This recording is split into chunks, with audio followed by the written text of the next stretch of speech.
a plant breeder.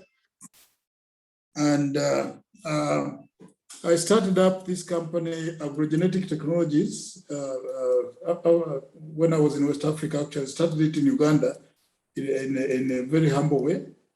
Having seen the bananas, actually, which were almost being wiped out because of banana bacterial wilt. That was the attempt I got, which prompted me to get into biotechnology. I started up this company called Agrogenetic Technologies, which is now commonly known as AGT Laboratories, and it is the first, actually, in the region to commercialize biotechnology, crop biotechnology, and on food crops in particular. There were some tissue culture labs already in Nairobi, but they were doing pretty much on commercial crops like flowers and everything. But on food crops, I proudly can say that I was the first to do that in the region. So we pretty much went into coffee at that time, coffee and banana, which were very, very badly hit by the viruses, which is the coffee wilt and banana bacterial wilt. So we managed to get in and save the day. And so we started 2002. And so far, we have a capacity to produce up to 10 million plants, and we do export in Rwanda. At one time, we were the largest producer of bananas in the plant material in Rwanda, and we do export in a bit in Kenya and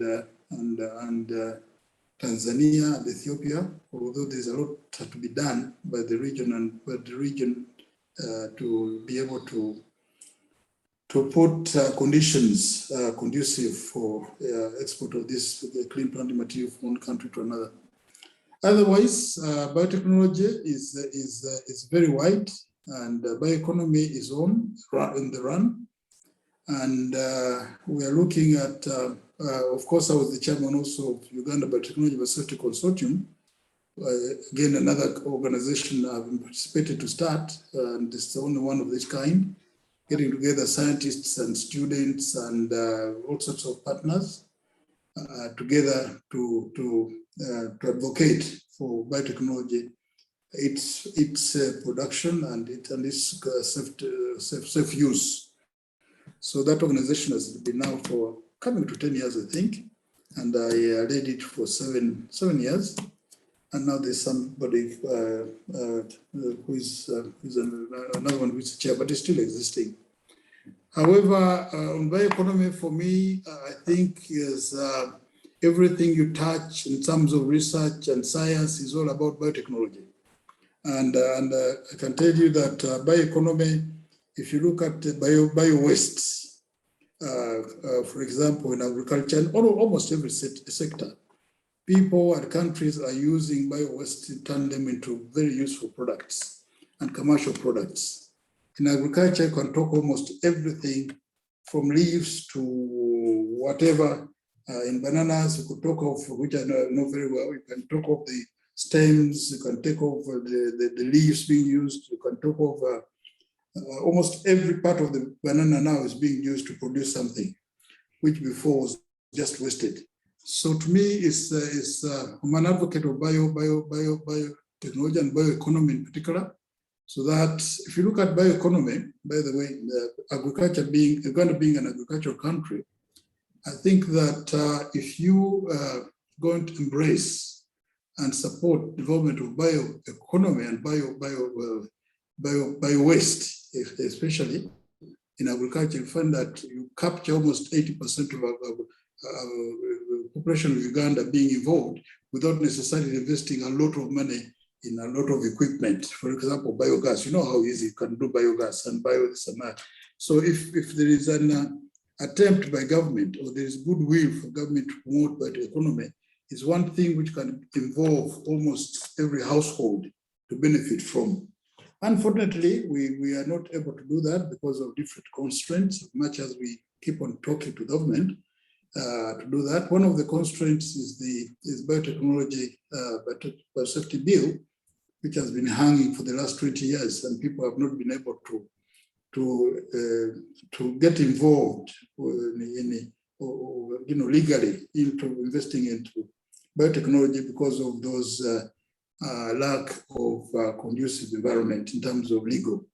You know as much as I that today the world is one, and you cannot sit and do something one, especially in research and science, which is mostly biotechnology. It's based on research and science and everything.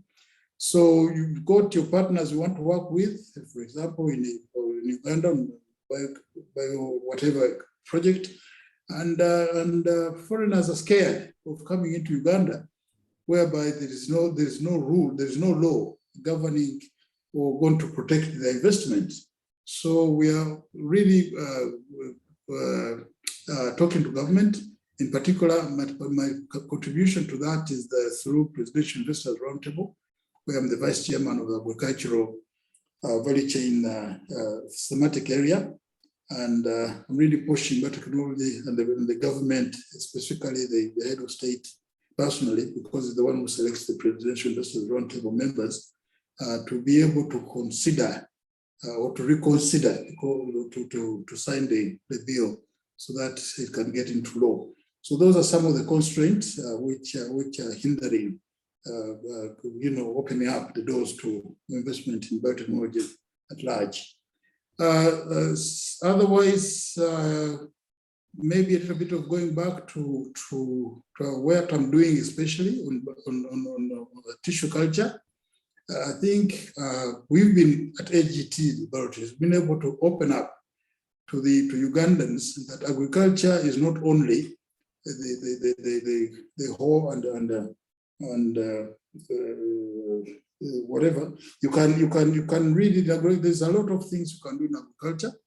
Tissue culture is one of those which nobody has ever thought of, but it contributes, and I think it has contributed greatly to the reduction of especially banana bacterial wilt in Uganda. So normally when I talk to students, I want to encourage them that they shouldn't take agriculture as agriculturalist in a traditional meaning of the word as far as Uganda is concerned. There's a lot of areas within agriculture, and specifically biotechnology today, where you can engage in and do a lot of good for your country.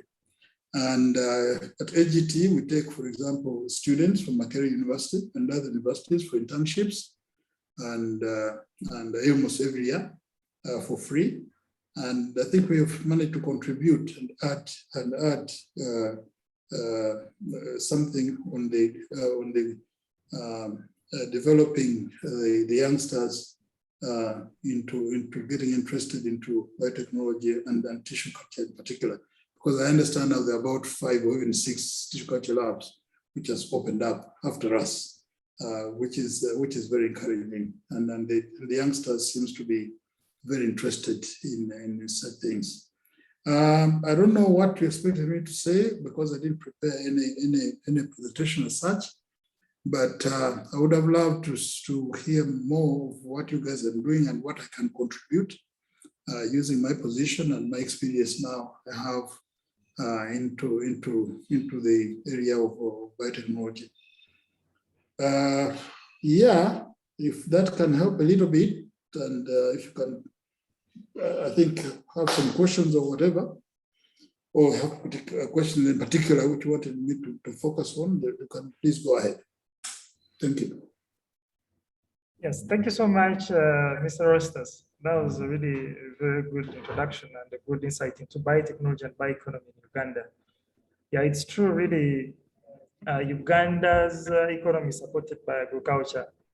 But if I may ask you, you have quite a reputation working with farmers in Uganda, and not only that, you have also set up demonstration farms, or you like to call them gardens for that matter. And how are these helping out farmers? Are they really able to adopt what is taught on the farm, or maybe what is taught on these farms, so that farmers can, thrive in this agricultural sector and boost our economy? Of course, looking at the bioeconomy. Thank you for that. I can tell you from now on, I think there is no any single Ugandan in banana growing areas who doesn't know what tissue culture and banana tissue culture plants are. We made such noise as far as this is concerned that almost everyone from deep in the villages, they know. In fact, some of them call it Obulanga for those who understand Uganda. Obulanga. So really made a lot of noise and have done a lot of good. The problem also has, however, been in two reasons: price and accessibility. And we've done a lot of work on, as far as accessibility is concerned, because we've managed to put demonstrations. We have about 150 demonstration guards across the country, including Rwanda.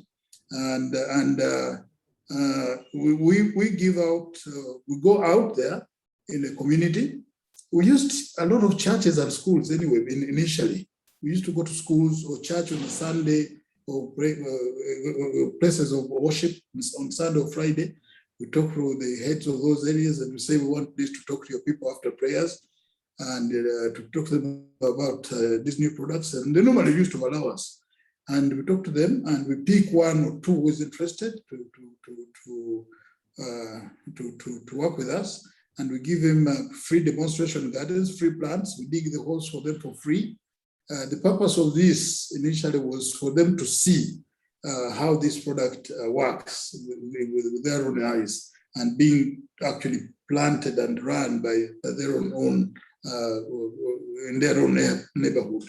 And it worked it worked, fantastic for us, because after people seeing this, then we were able to know and to know what the product is. And then the next phase was to distribute these things to them. We've come up with good distribution systems now where actually we first built nurseries as distribution centers. And everyone who had a distribution center in the form of a nursery used to give us a space, like a quarter of an acre, and we put a demonstration garden. So they were going together, a demonstration garden and then a distribution center, so that whoever wants to buy could see the product. That system worked for us, and it has still worked in Uganda very, very well, although the constraint still remains that the more you get of these, the more you get into also financial problems of funding these nursery operators who want to take the plants and put them in their distribution centers for them to sell further to the farmers. Sometimes you get problems, they don't want to pay back, or they don't have enough money to invest into the business. So there we are. Again, there's no business without constraints. But all in all, the setting up demonstration gardens have really helped us to pass on the knowledge and to the farmers. And because, listen, as you all know, tissue culture is not disease resistant. No, it is disease free. It is on the characteristics of the mother plant. If the mother plant was not resistant to certain disease, these won't be either. So getting them to the farmers without training them in modern agronomic practices also we may find that it could be a problem, because they could easily catch the diseases in the field once we give it to them. So we do training also. Those demonstration gardens are followed up by training of the farmers. So over the years, we have done quite a bit of this, which we do almost every season, twice a year, to different parts of the country, banana growing areas. If that could answer your question. Yes, Erostus, that is really it. Yeah, it is really good to literally show how these farmers, how these technologies work. But I think biotechnology as a new technology in Uganda has quite had a challenge, people adopting the technologies. Now, my question to you is, how have you been able to encourage adoption of practices with the use of this technology and its products? Of course, in this case, we can look at bio inputs into agriculture sector. How have you been able to encourage them, their adoption, but also the processes and services based on biological agents? How have you managed with your work and interaction with farmers? Thank you. It was tough. You remember, by the time we started, there were these products like Terminator, which were almost on the everywhere, spoken out by almost everybody. It didn't do much good to us because anything biotechnology was taboo at that time. That's hence the reason, if you want to know the background of where we got AGT, we wanted to silence the genetic bit of it, and we went out to the AGT, although we are registered as agro-genetic technologists, but we're pretty much known as AGT laboratories. It was for that reason, not because we want to add we wanted to hide the genetic, but because it was different people to understand. You know, when you're dealing with farmers, some of them are actually illiterate to understand what genetic whatever is. So it's pretty much difficult. But the trick actually made is that we managed to get the product, to force the farmers be part of the production line of these products. In foremost, we could do the in vitro ourselves in the labs, and then we got the distribution agents in form of farmers themselves in different areas to do the winning and hardening themselves, and then having a demonstration on the side of their distribution center. So this brought in a lot of people, because after the farmers could see their own friends in the neighborhood raising these products from the in vitro to winning and hardening, and then to a full plant in the demonstration garden, they started slowly to believe that there's no harm whatsoever in these products. Because then we're trying to prove to them that these are not new plants, because tissue culture does not produce new plants. You have exactly the same plant as the mother plant. So you're doing cloning, in other words. So it's not like it's a GMO crop or whatever. So slowly, they started to kind of adopt the system. But as I said, specifically because they were seeing their fellow farmers, whom we chose as our dealers, as our distribution board in the areas, they were seeing them doing the production, participating in the production of the plants themselves. So they quickly got on to support and start planting it. Go ahead. Thank you so much. Thank you so much. Yeah, that is really good, because at the end of the day, one experience I've had myself is that the public usually has difficulty adopting these complex concepts of science. I have a feeling that was really wise, making farmers be part of the production line, which is really a very good idea to adopt. Now, and also, if I may add, it's also very, very important, because we tried this in Kenya with a colleague of mine in Nairobi at that time, about 15 years ago. And in Kenya, this technology was initially not accepted very well by the farmers. You have to be very careful. You know, farmers are very sensitive. Don't bring in a new technology by showing off, this is very special. The moment you make it too special, then farmers will sort of have this fear that it's a different thing, it's a different plant. But take it as any other plant. And when we're training farmers for tissue culture, you could take it as any other. Plant it the way you would plant any other. This is a plant, this is a crop like any other. So don't put in a lot of science and if you do that, plus using their own farmer friends, then you're about to succeed. All right. Yeah, that's go ahead. Thank you so much. Yeah, thank you so much. Now, as chairman at National Crop Research Resources Institute, NACRI, from 2006 and 2009, sorry. I'm sure there was several research undertaken in your tenure, and as well, there is still research going on. However, it's quite eminent that several of this research stays shelved for lack of biopolicy. You talked about the talks you're having with the government and to try to harmonize the biopolicy landscape in Uganda, the legalities. What is coming out of the discussions? How far have we gone with those discussions? Because we can't talk about bioeconomy, most of these bio concepts without this biopolicy in place. No, it's being okay. To be quite honest with you, first of all, I want to mention that obviously there's so many products on the shelves of this NACRI, National Agricultural Research NACRI, which is under NARO. And one of the reasons that our scientists do these things and they cannot commercialize them. There is, I understand there is peas, there is cassava, there is bananas, which are resistant to common diseases here, which are problem to farmers, but they cannot, our scientists cannot release these things to the public simply because there is no law to allow them to do so.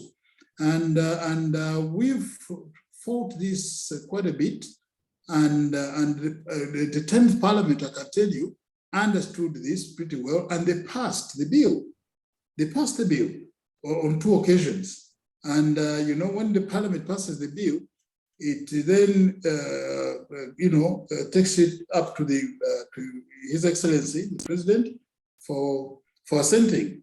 And the President has not been able to assent. On 2 occasions, he has come back with the issues on the bill, which he thought we would need to clarify, and clarified it and sent it back to Parliament until end of the second and end of 10th Parliament, ended, but and it was not again passed. So here we are again in 11th Parliament. Everybody is asking what is going to happen because either we are going to debate again in Parliament with these new MPs to again explain afresh what biotechnology is for them to be able to pass it again, or the President will just use it and assent it as it is from the 10th Parliament. So we are there and nobody exactly knows what it is. Unfortunately, we had fought so hard for this country to get a ministry, a home for science and technology.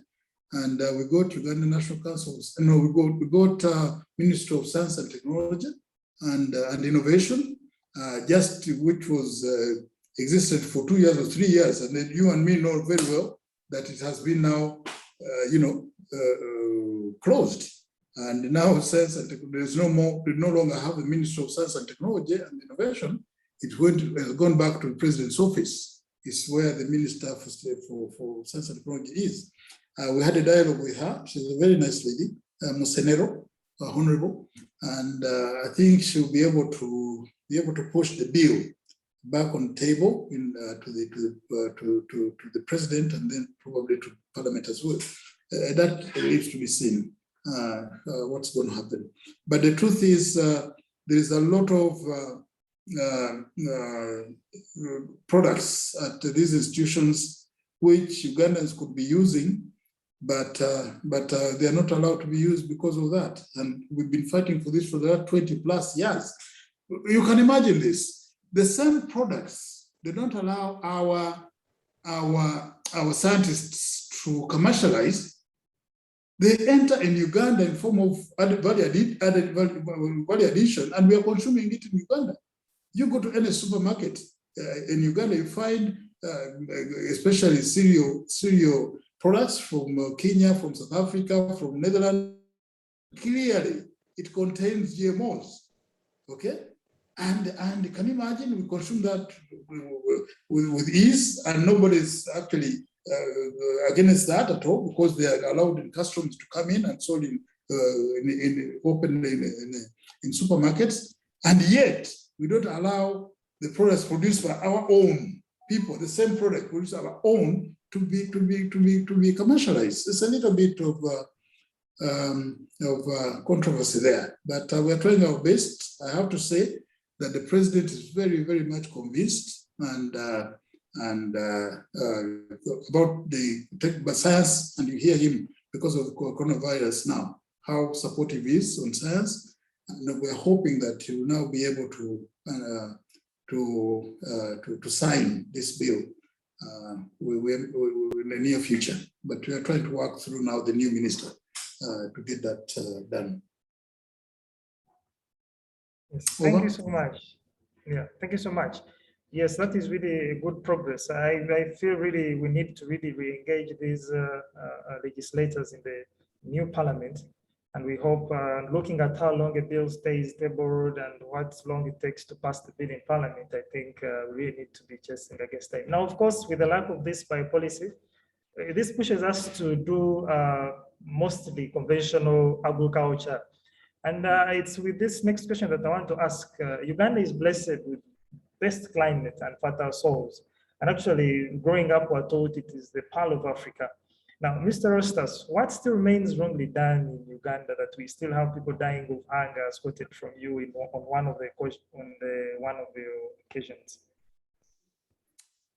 Oh, I think we don't have a problem at all in Ugandan agriculture. Of course, we have soil problems, but the solutions are there. We know what to do.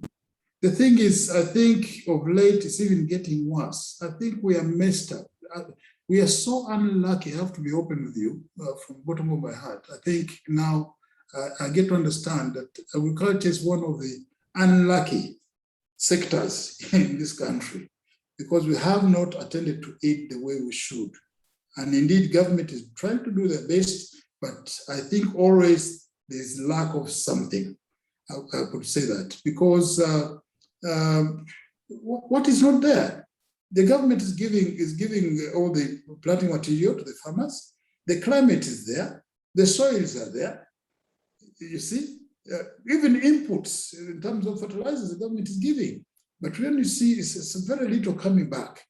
And there's so many organizations lacking, and the administration per se on agriculture in general is lacking. What is the Ministry of Agriculture doing? It's as if we don't have Ministry of Agriculture, and then you see all WC coming in, and then you see NADS, which also, they're right, they're doing the right thing, but it's not coordinated. I could ask you, how many times does NADS coordinate with NARO, for example, on research bit, to make sure that what they're distributing is the right material for a specific area, for example? There's no connection there, and that's what I'm fighting on the Presidential Investors Roundtable, being the vice chair of the agricultural value chain. And this is what we're discussing. There's lack of coordination, okay, of the little funds we have, the coordination of the duties. Everyone works in isolation, and all of a sudden now OWC comes in. How much knowledge does OWC have on agriculture? Much as they are fantastic, they've done their bit, but what do you call it? The extension service also. How many times, for example, how many times does Makerere University and other tertiary institutions contact the private sector as far as agriculture as a business is concerned, to know our concerns, so that the students who are leaving the universities are trained to fit into our requirements? There's a lack of coordination. I think this is becoming more and more loud as we move on. That's just lack of goodwill, if I may, because we know the problem, but we don't want to solve it. Okay? We keep on everyone working in isolation, and there's a lot of millions and millions of money being poured in by government. Government is doing what they should be doing in terms of putting in resources, but those resources are wasted because each individual is working in isolation. The other day I had a meeting with Minister of Local Government, and local government, when NADS, for example, supplies the material to local governments, okay? You can't imagine what goes in there. Totally the corruption, the issues are there, and whatever, nobody even is interested to know the quality of the product which has come to the district. Everyone is just for his pocket. They're looking at how much you're going to give them and this and that. Everyone is working in isolation. There's no coordination. There's nobody asking whether. Everyone is working as a king on his own. And that is killing agriculture in Uganda. 1. 2, we must separate what we call agriculture as subsistence farming from agriculture as a business. Okay, that one we have failed to do totally, because the government puts in everything in one basket, okay, all the time. And 99 of government employees are, of course, money coming from government is always political. It's for food security, because if people don't have food, the government is going to get problems. But how about private? Private are the people who are creating employment and all this, but they're not, separated from that pool of so-called agriculture as it is, until they started to see agriculture for subsistence separate from agriculture's business. I think we still, again, are going to continue having these problems. And lastly, we have been proposing zoning systems. Okay, now I'm looking as a business person, looking at agriculture as a business. Unless you do zoning, there are specific areas which are good for producing specific crops. Okay, and let them do so. But forcing areas, dumping planting material to areas which are not. If you want to invest in banana, for example, banana is growing all over the place. Why don't you, or peas or whatever crop it is? Why don't you isolate it and say this zone is producing this? Let them specialize in that. Let all investors with their equipment, with their whatever value addition be, in that area, so they know the source is one, rather than getting scattered and no one is doing the right thing and everyone is doing everything, which is also very damaging for agriculture. So those are the 3 points I think which are progress and success in agriculture. Otherwise, I think we have the knowledge and we have the soils and we have the rains.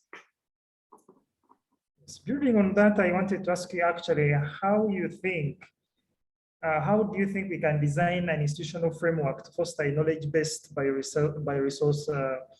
human resource community? Yeah, because when we have no consultation between private and public sectors, especially now looking at institutions of education, how do you really advise that we foster an institutional framework to see our agriculture sector and the bioeconomy through? In your opinion, how can we? No, for me, I think there should be platform. There should be platform. We should stop training our students in high institutes of learning just for the sake of going there to, just for the sake of learning. Okay, these days we go to school, we go to especially higher education, high schooling institutions for getting jobs, isn't it?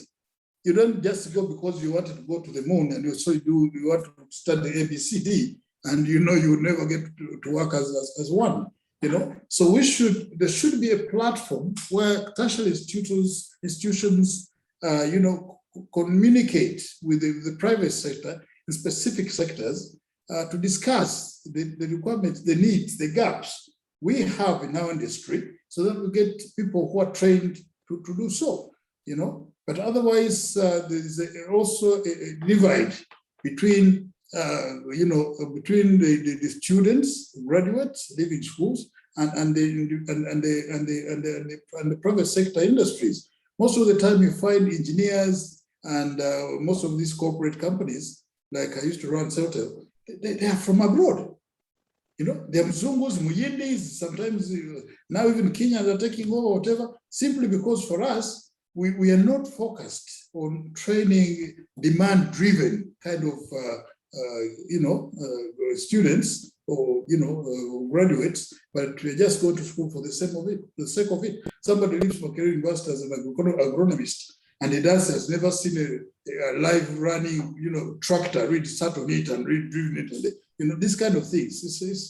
It's awful. Whereas if that kind of platform was there, some of us would have taken those students in our laboratories and on our farms to take experience or practice on these things. But how many times, what platform is there for the students or these tertiary institutions have with the private sector? Where do I go if I want a specialist in my company for specific, something? There's no platform, really. This is something somebody has to come up with this kind of, ideas to get the two parties on the same table talk. Over. That's really amazing. It really answers several of the concerns students have, because looking at someone going to school and standing on the road looking for the job is really quite a challenge when you look at the education system in Uganda. And of course, this is really recorded. We are having a few journalists on the call, and we are in touch with the Minister Musenero. She knows this is going on. Apparently, we have always contacted her during our sessions. Now, I want us to cross over to the chat space. People are asking and having a few concerns, but I think that literally some are contrary to the topic today, but we shall attend to them regardless. This is someone called Emmanuel, and he's asking that Good morning, Mr. Nsubuga. How do you see the market performance of tissue culture products? Are farmers supportive of new You got cut off in the middle. Can you repeat? Hello? entrants, if any? Of course, how do you see the market performance of tissue culture products? Are farmers supportive of the new entrants, if any? I think he's trying to ask about if there are new, maybe looking at genetic modification. How are farmers, welcoming most of these entrants? Oh, well, farmers are not going to accept something which is not true yet on the market. Okay, and of course we just have to get the bill and commercialize these products, so the farmers have a choice. But now we are talking of something which is not there, and I don't see how the farmer is going to compare with what. It's not there. We can already talk theory. Unfortunately, the anti-GMOs are more powerful than we are, because the man has eaten dog makes more news than the dog has beaten the man. And so, but what I believe is, once the product is there, like in tissue culture, I can tell you almost 90% believe tissue culture was GMO when it started, because it was biotechnology. But over time, because of, as I told you initially where I started, that we put demonstration gardens and we involved the farmers themselves in developing them, so people started realizing, not because we told them a lot of science to understand the difference between tissue culture and GMOs, no. It was just visibility, and we could see the fact. And we could see the banana, nachitembe, porogoma, which they have in their yields. It's not different with this one, except that this one is more yield, whatever, more vigor. And so they believed it. So not until really, as scientists, these policymakers understand this technology and allow us to commercialize, open it up, and then farmers will have a choice. Farmers have the right to make their own choice. But if we don't commercialize it, if we don't get legal to commercialize, we are denying farmers their right of choice, I think. Yes. This reminds me of one of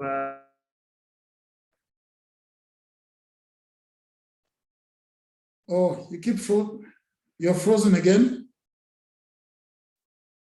Hello? You're frozen again, I can't hear you.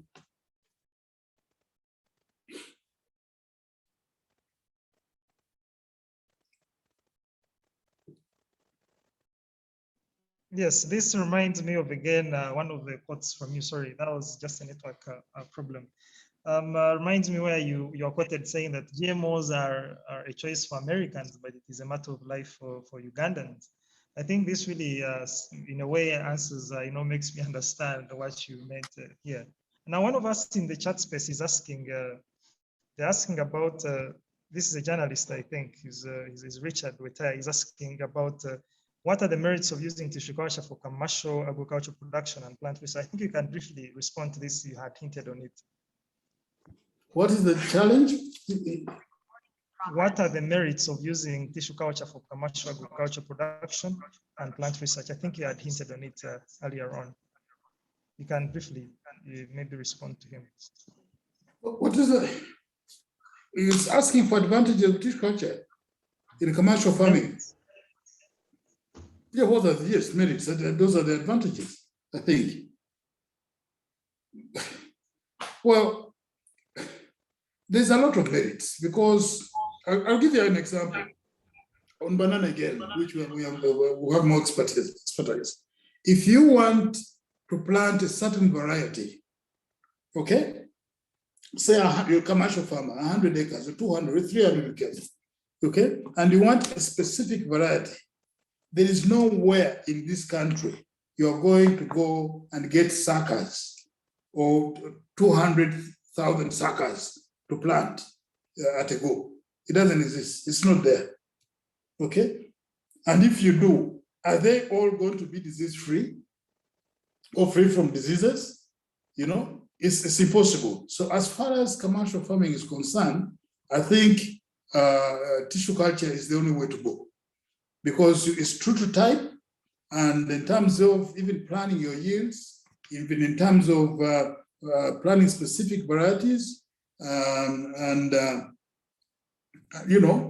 of course free from diseases, which is obvious. So to me, you cannot compare.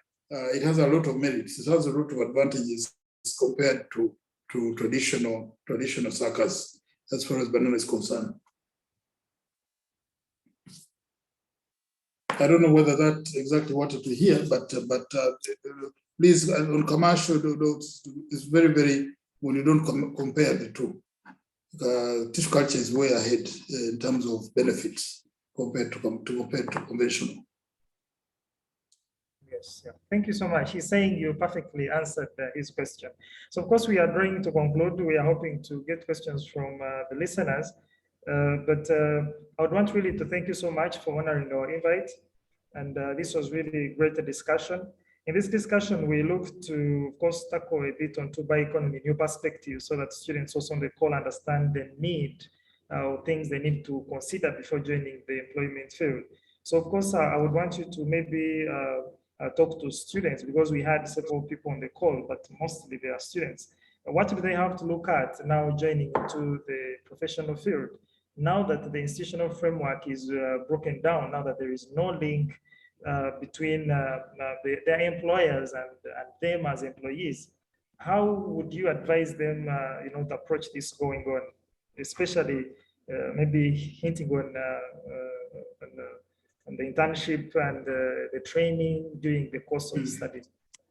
I think that's a very good question, because what you people have to realize that tertiary institutions, those academicians, with all respect to them, they don't know much about really what's going on in real business. It's like I normally tell people, if you have not invested $1 million in a business, then you don't have an experience enough to know exactly what it takes to be a businessman, or to really sacrifice and invest in a business. So we have a lot of ideas out here, but as I said, and we need employees. I always said, I'll give you an example. Those tertiary institutions, you have a problem. Whenever you need, most of the research in this country is funded by foreigners, by donors, isn't it? Including NACRI, okay? Now, whenever the question of funding for research comes in, all tertiary institutions and research institutions in this country look at foreigners. Bill and Melinda Gates Foundation, Rockefeller Foundation, this other foundation, the other foundation. Why don't you look internally? I have always said it, and I can repeat it here, that AGT, small as we are, in our, way here, we can fund a PhD student if he's going to work on a certain protocol, produce a certain crop, which you want. But how many applications we get? Ever since I said I talked to Dr. Dipala, Dr. Dipala, who is, I think he's heading the All African Universities for us somewhere, I've never got an applicant here to say he wants to do a PhD or something like this on tissue culture, So if we have contacts with local business, especially local businesses, we can even make this on the East African business level, okay? Whereby these tertiary institutions, especially even students, get in contact with businesses, with business people. There are so many ideas we can help each other. We have got the funds, and we have a lot of need in terms of improving our production facilities and production, what do you call it? Improving our products, and those scientists have got the know-how, but there is no contact. So for me, I will end up by saying the students must be allowed, somebody must put up a platform whereby students and your faculties meet private sector and see what's going on in private sector, where can we help, what are the problems, what do we need to be researched on, what are our challenges, so that these are the particular things. And you find that if real AGT, as an example, has a problem in a specific area, and there is a willing student or faculty to take it up, you'll find that local companies like AGT, and I think there's so many in Uganda, can take it up the funding of it, because it's not kind of a lot of money to do these things. But most of the time, you find that students are there idle. They don't even have funds simply because the Rockefeller Foundation, Bill and Melinda Gates Foundation, has not been able to fund him or her, which is ridiculous. So let us create that platform, like now what you're creating here. We can talk and you can get a lot of advice and a lot of whatever from the private sector. That has to be done. And the sooner it is done, the better for our students. Over.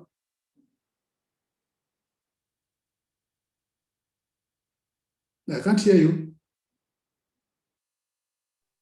Yes, thank you so much. Yeah, because it's a good approach, because most of the students in the chat space were asking for if there are any internship placements that they can adopt as students, and they're looking at internship opportunities to train in that line of plant tissue culture and the related fields of science.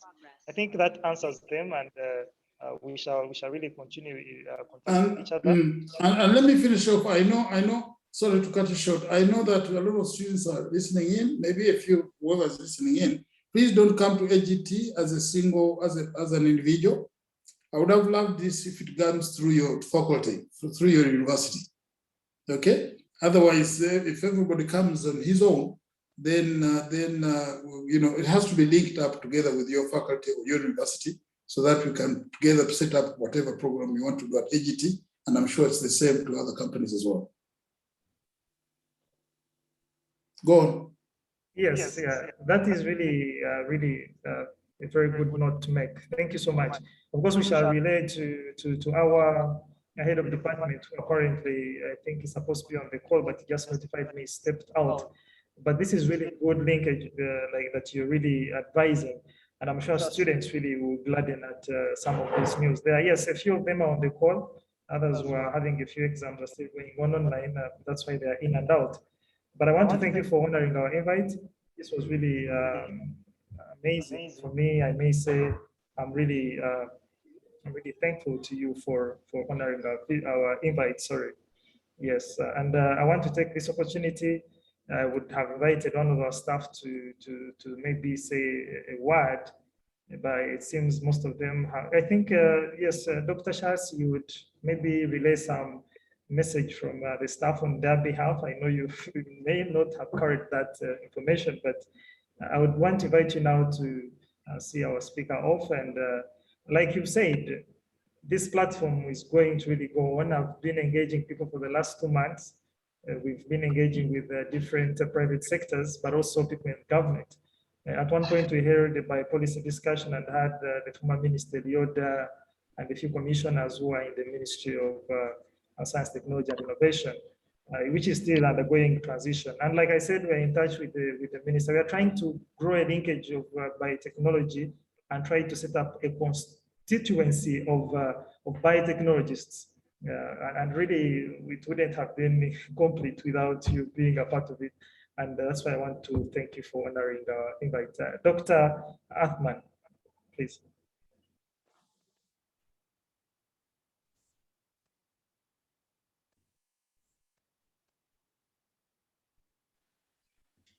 Thank you, Perez. Thank you so much, Mr. Erostus, for joining us today.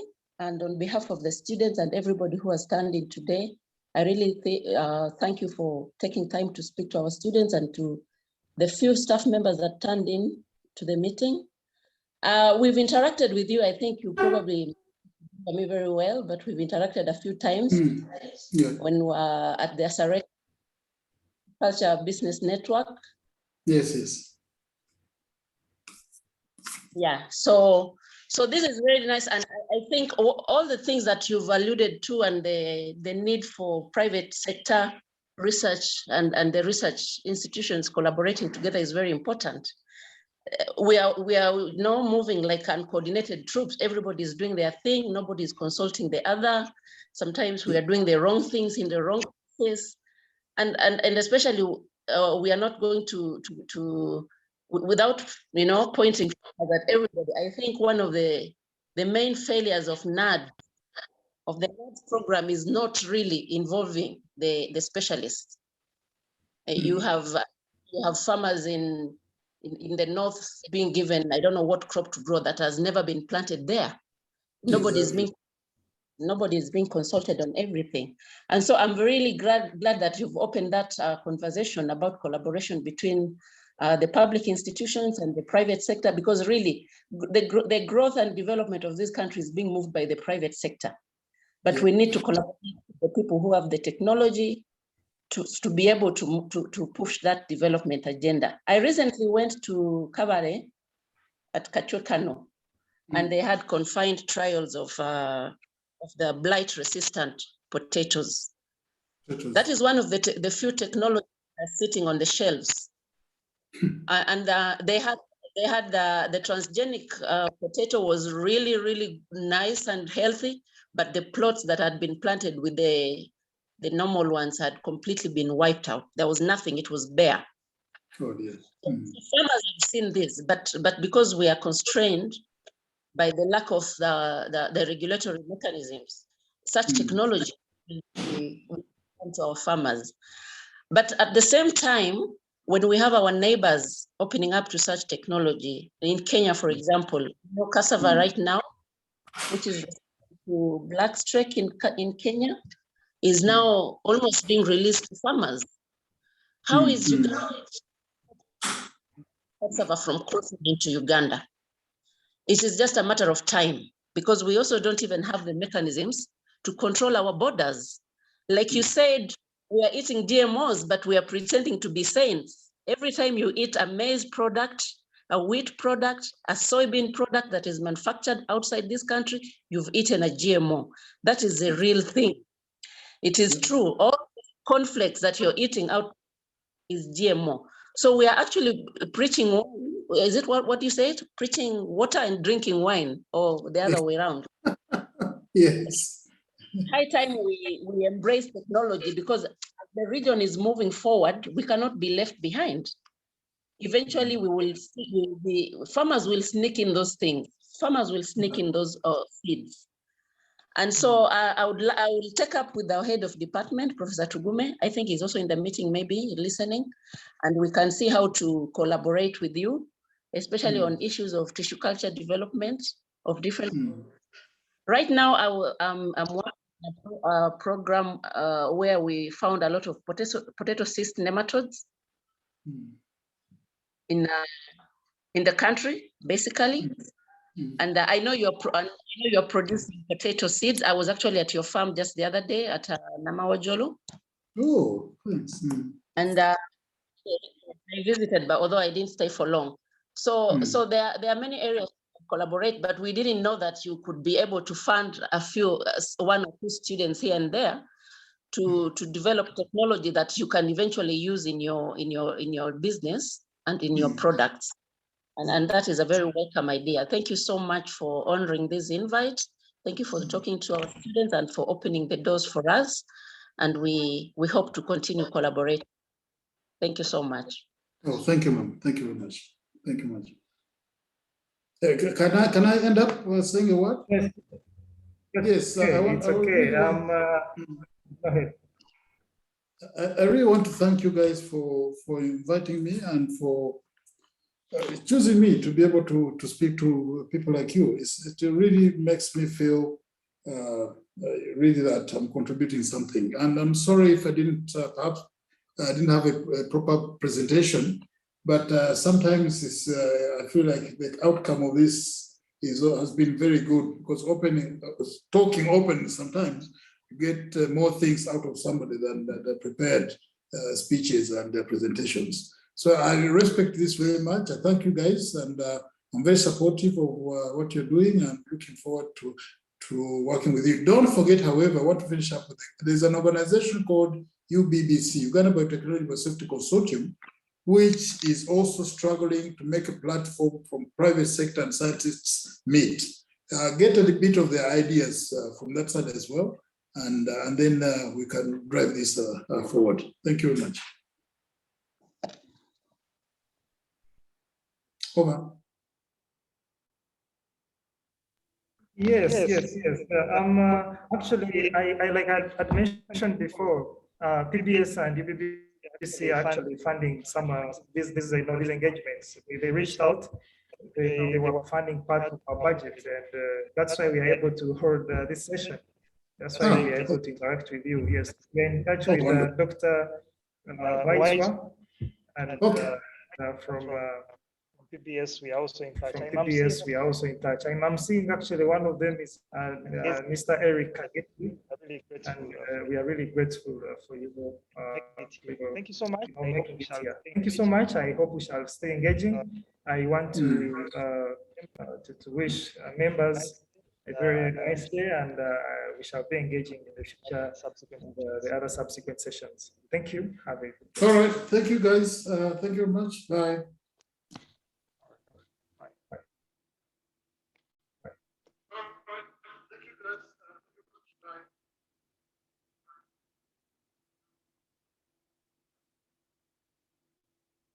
But it came at the end, right?